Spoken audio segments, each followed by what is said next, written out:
Hey, good morning, everyone, and welcome to the PivotBoss Pre-Market Report for January 15th, 2016. I am Frank Ochoa, aka PivotBoss, with analysis for today's market. We have the ES here in the daily time frame.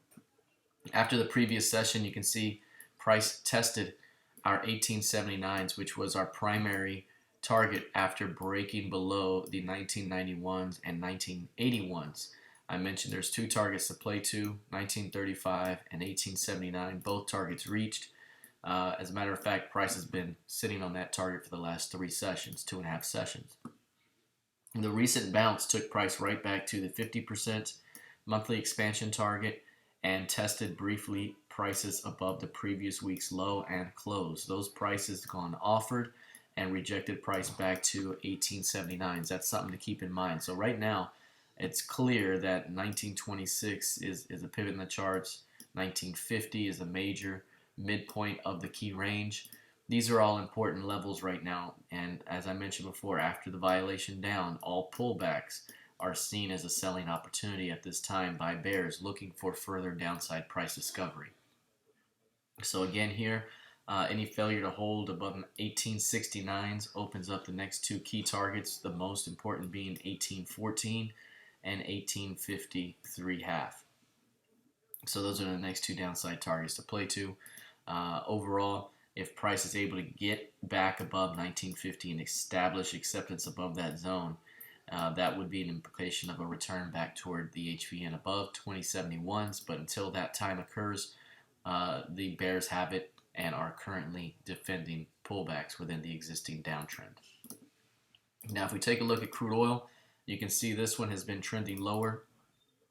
This is about the easiest chart we've seen so far this year. Obviously, we began everything with a rejection of price levels above the previous week's high, and that was the first trading day of the year. That implied a move back down to the previous week's low, at that time being the 35.35 level, and a violation through that opened up a move into these downside targets, with the final one being 28.91. That is the 100% expansion target from the major key range that starts from 40.69 and goes up to 52. So this is an important target here to reach. I would expect that once 28.91 is tested, there would be some sort of bounce. Perhaps back to 31.28. But again, any bounce should be considered a selling opportunity for a shot at another round of lows. Below 28.91, you start to get into different targets here. We have 27.21 as the next monthly expansion target. And then if I wanted to open up more targets from the key range here, I can as well. So right now, 28.91 and 27.21 are the next big levels to the downside for crude oil. One thing to keep in mind here is the previous week's low, 32.10, has been the pivot to watch. It had been support, it went offered, then it was retested and kept as resistance. So that area right there, any bounces into it should be seen as selling opportunities.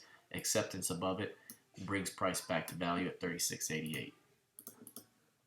All right, let's take a look at gold. Here's gold in the daily time frame. This one too forming that saucer we've been talking about, and has currently seen a pullback into value at 1072, which was defended. I mentioned earlier that since value went bid in this period of time, a retest on first test should also be defended by bulls, and it was.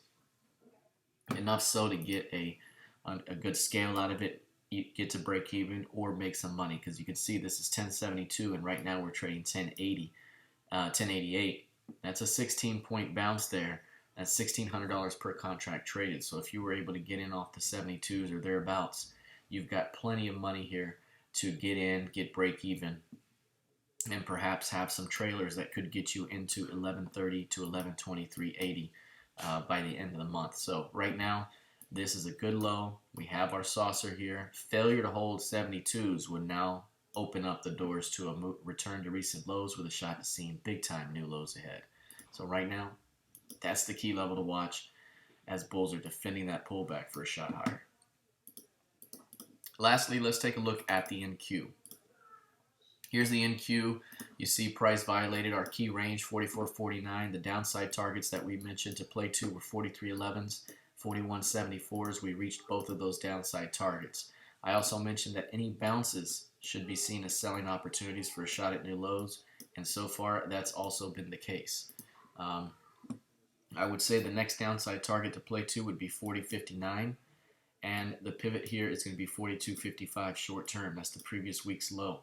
There was rejection of price levels above it, and that opens the door to any returns being defended for a continuation into 40.59 down below. So I would say 40.59 is the next key target to play to if you're a bear for the NQ, followed by 38.93, which is a much stronger key level. So 40.59 and 38.93 are the next major downside targets to play to. If price can establish itself back above 42.55, and especially above these recent highs here, so just call it 4,400 evens, that would give you a better indication that we might begin a track back toward recent highs. But until that occurs, bears are currently defending any pullback within the current downtrending structure. All right, that's it for now. Let's see how this thing plays out heading into the rest of the week. Good luck, trade well, and happy Friday.